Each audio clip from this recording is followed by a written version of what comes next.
Bismillahirrahmanirrahim. Alhamdulillahirabbil alamin wassalatu wassalamu ala asyrafil anbiya'i wal mursalin wa ala alihi wa sahbihi ajma'in. Assalamualaikum warahmatullahi wabarakatuh. Apa khabar para pendengar sekalian? Mudah-mudahan kita diberi kesihatan, diberi keberkatan dan digandakan amal ibadah kita di bulan Ramadan ini, insya-Allah. Pada hari ini saya akan berkongsi suatu ilmu di mana ilmu yang amat penting kita pelajari apabila kita hendak membaca Al-Quran, iaitu ilmu tajwid. Dalam ilmu tajwid pada hari ini saya akan berkongsi tentang hukum nun sakinah dan tanwin yang bertemu dengan huruf-huruf idgham. Ya. Huruf idgham itu ada 6. Lam, ra, nun, mim, waw dan ya. Ya. Idgham ini terbagi kepada 2 bahagian. Satu, idgham bila gunnah. Kedua, idgham bi gunnah atau idgham ma'al gunnah. Ya. Pada hari ini juga kita akan berkongsi tentang hukum iqlab. Nun sakinah atau tanwin berjumpa dengan ba. Kita mulakan dulu dengan idgham.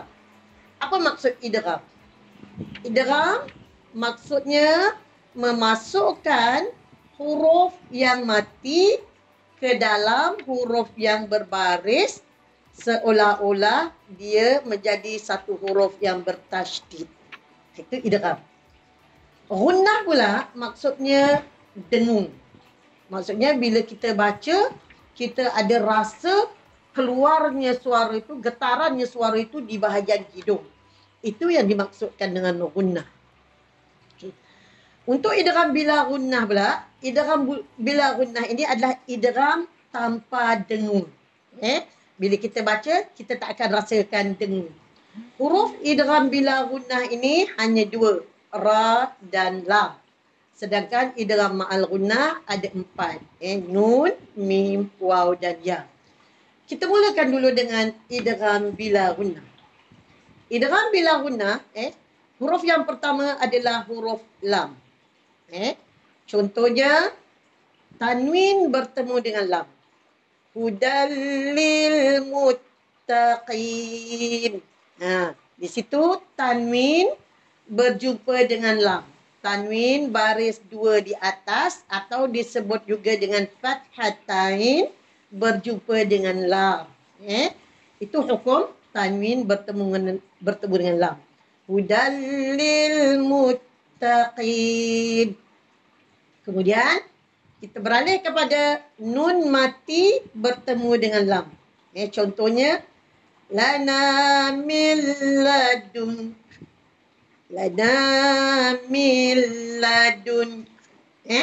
Jadi kita nampak dekat sini. Hukum nun mati bertemu dengan lam. Kita nampak nun sakinah atau disebut juga dengan nun mati bertemu dengan lam. Pendengar sekalian boleh ikut? Alhamdulillah, saya rasa tidak begitu sulit untuk kita mengikuti je ya. Untuk huruf idgham bila gunnah yang kedua, iaitu huruf ra. Contohnya, Ghafurur Rahim. Bila kita sebut huruf ra ni, dia ada sikit getaran. Kerana huruf ra ni sifat dia takrir. Dia ada dia bergerak di hujung lidah. Okey. Tengok pada huruf ra yang pertama, baris tanwin bertemu dengan huruf ra yang kedua, ra yang bertasydid berbaris atas. Jadi ghafurun, run itu tanwin dhammatain. Huruf 2 di hadapan, baris 2 di hadapan. Jadi itu namanya tanwin berjumpa dengan ra. Ghafurur Rahim. Kita selanjutnya, kita tengok pada nun mati bertemu dengan ra. Mir rabbikum. Tengok nampak ada getaran. Mir, mir rabbikum. Nunnya kita tak dengar. Kita tak nampak bunyi nun kat situ. Kita tak dengar bunyi nun. Sebab dia masukkan huruf mim itu pada huruf ra yang bertasydid tu kita masukkan. Ya. Macam mana? Saya rasa para pendengar boleh mengikutinya. Cuba para pendengar ulang apa yang saya baca tadi. Alhamdulillah, saya rasa semua dapat mengikutinya ya. Okey. Kita dah habis membicarakan tentang idgham bila gunnah. Ingat, idgham bila gunnah hurufnya hanya dua sahaja, lam dan ra.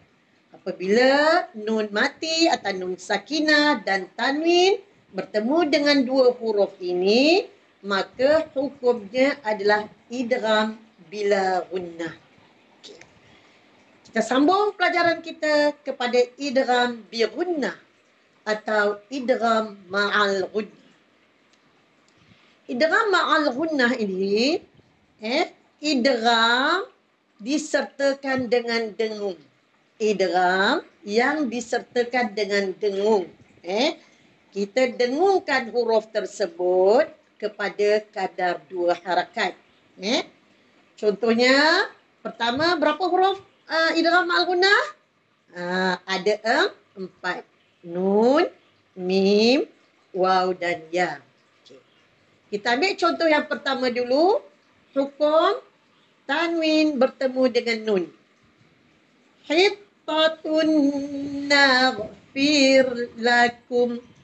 Hittatun naghfir lakum. Naghfir lakum. Jadi kat sini kita tengok. Hittatun. Tun. Jadi tanwin kita masukkan dalam huruf nun, ya. Tun. Kita ambil masa 2 harakat untuk menidgham menggunnahkan dia. Kita gunnahkan dia. Kita dengungkan dengan kadar 2 harakat. Jadi di situ tun tanwin bertemu dengan nun. Kemudian kita beralih kepada nun sakinah bertemu dengan nun. Lan nasbir. Nun mati bertemu dengan nun. Mudah kan? Lan nasbir. Itu hukum sakinah bertemu dengan nun. Nun sakinah bertemu dengan nun. Bagaimana para pendengar? Boleh ikutkan? Cuba para pendengar yang baca. Bagus. Okey. Kita teruskan kepada huruf yang kedua dari hukum idgham ma'al gunnah, iaitu huruf mim. Huruf mim ini kita keluarkan dia daripada hidung. Kerana huruf idgham ni dia semua datangnya daripada hidung. Dia keluarnya semua daripada hidung. Orang Arab kata khayshum. Dekat rongga hidung ni dia keluar. Sebab itu kalau kita tahan hidung, kita nak bunyikan hurufnya, dia tak boleh bunyi dengan baik. Sebab dia tertahan dekat situ. Sebab itu, kita kena pastikan yang huruf ni keluar daripada hidung. Okay.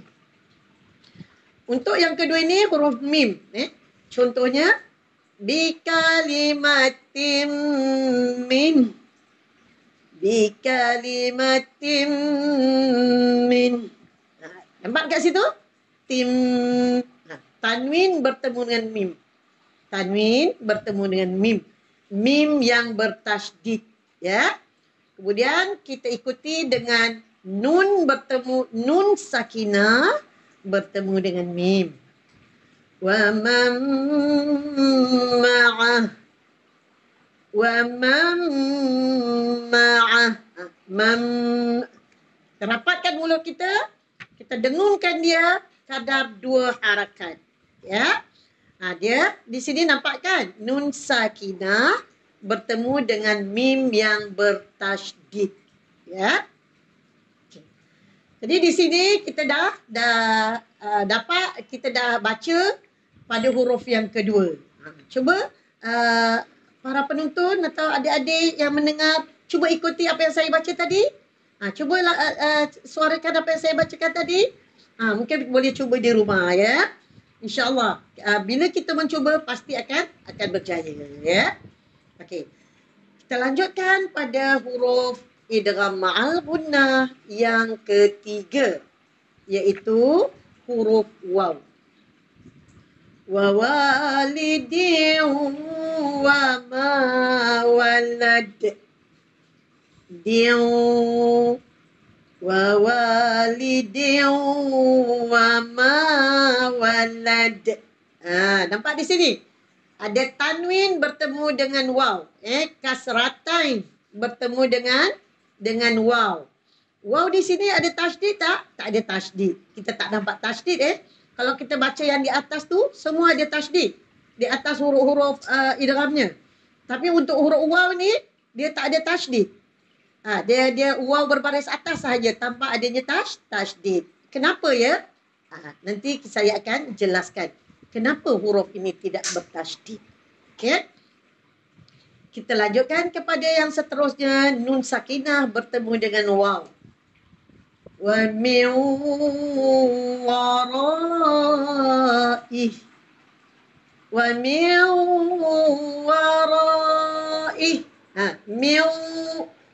Nun mati bertemu dengan waw di sini. Wawnya juga tidak ada tasydid. Ya. Kenapa? Nanti kita akan jelaskan ya. Okey. Kemudian kita lanjutkan pada huruf sakinah yang keempat. Huruf idgham yang keempat, iaitu huruf ya. Contohnya wujuhun yawma idzin. Wujuhun yawma idzin. Hui. Tekan ada idgham tu situ. Wujuhui. Kita rasa ni hui kat sini. Ya. Dia di sini dhammatain, tanwin berjumpa dengan huruf ya. Ya ini pun tidak ada tasydid. Ya, dua huruf ni. Huruf waw dan huruf ya, dia tidak ada tasydid di atasnya, ya. Kemudian kita lanjutkan lagi. Wa may ya'mal. Nun sakinah bertemu dengan ya. Wa may ya'mal. Cuba para penonton, cuba para pendengar ikut, cuba baca apa yang saya sampaikan tadi. Cuba. InsyaAllah para penonton dapat mengikutinya, ya. Okey. Dalam ke-6 huruf ini, ada dibagikan kepada 4. Ada dibagikan kepada 2. Ra, lam, nun, mim, rata-rata memang ada tasydid. Tapi untuk waw dan ya, dia tidak ada tasydid. Kenapa ya? Kerana dalam mempelajari hukum idgham, para ulama menetapkan ada 2 lagi kadar idgham, iaitu idgham naqis dan idgham kamil. Idgham naqis itu idgham yang tidak sempurna, yang tidak ada tasydid di atas hurufnya. Sedangkan idgham kamil, idgham sempurna. Di atas hurufnya terletak tasydid. Perhatikan huruf waw tadi. Wa walidiu. Itu idgham naqis. Ya, dia tidak ada tasydid di atasnya. Wujuhui. Gitu juga. Wujuhui. Ya itu tidak bertasydid. Jadi 2 huruf waw dan ya inilah yang dikatakan idgham naqis. Idgham yang tidak sempurna. Okey. Saya lanjutkan tentang idgham ini. Dalam idgham ada juga huruf-huruf nun sakinah bertemu dengan huruf-huruf yang bertemu dengan huruf idgham, tapi dia mencegah untuk menjadikan ia idgham. Dia tidak boleh dikatakan idgham. Misalnya dalam Al-Quran ada huruf waqila man raq. Di situ ada sin kecil. Itu namanya hukum syaktah. Jadi hukum syaktah ini dia tidak boleh menjadi idgham. Waqila man raq. Ambil berhenti sekejap tanpa bernafas. Waqila man raq. Tak boleh dibaca lamar, tak boleh. Kemudian seterusnya izhar mutlak juga. dia tak boleh menjadi idgham kerana dia huruf tanwin itu dia bersatu dalam satu huruf, satu perkataan. Dia berkumpul dalam satu perkataan. Misalnya sinwan, qinwan, bunyan, dunia, dia tidak boleh. Ya? Kerana itu adalah izhar mutlak. Okey, untuk pelajaran kita yang kedua adalah iqlab. Iqlab huruf dia satu sahaja, ba. Jadi bila nun mati dan tanwin bertemu dengan ba, maka hukumnya iqlab. Iqlab ini adalah menukarkan bunyi huruf tersebut daripada huruf tanwin, daripada tanwin atau daripada nun sakinah, dia bertemu dengan ba, maka dia tukar kepada bunyi ba itu kepada mim. Kalau kita tengok di dalam Quran Rasam Usmani, sebelum huruf ba itu dia ada mim kecil. Mim kecil yang menunjukkan bahawa itu adalah hukum iqlab dan bacaannya harus ditukarkan kepada mim. Ba itu tidak berbunyi. Misalnya sami'an basira. Dia tak bunyi sami'an basira, tidak. Dia bunyi sami'an basira. Gitu juga dengan nun sakinah bertemu dengan ba. Misalnya mim ba, dia tak bunyi mim dah, tak boleh. Dia bunyi mim ba, diganti kepada huruf mim. Seterusnya anbaikum, anbaikum, tapi ada mim di situ, mim kecil. Ubah bunyi dia. Anbaikum. Gitulah adik-adik. Apa yang kita nampak daripada huruf iqlab. Saya rasa adik-adik boleh cuba membaca dia. Silakan, cuba adik-adik baca. Sami'an basira. Mim ba' anba'ikum. Itu dia huruf hukum iqlab. Nun sakinah dan tanwin yang berjumpa dengan huruf ba. Satu saja hurufnya.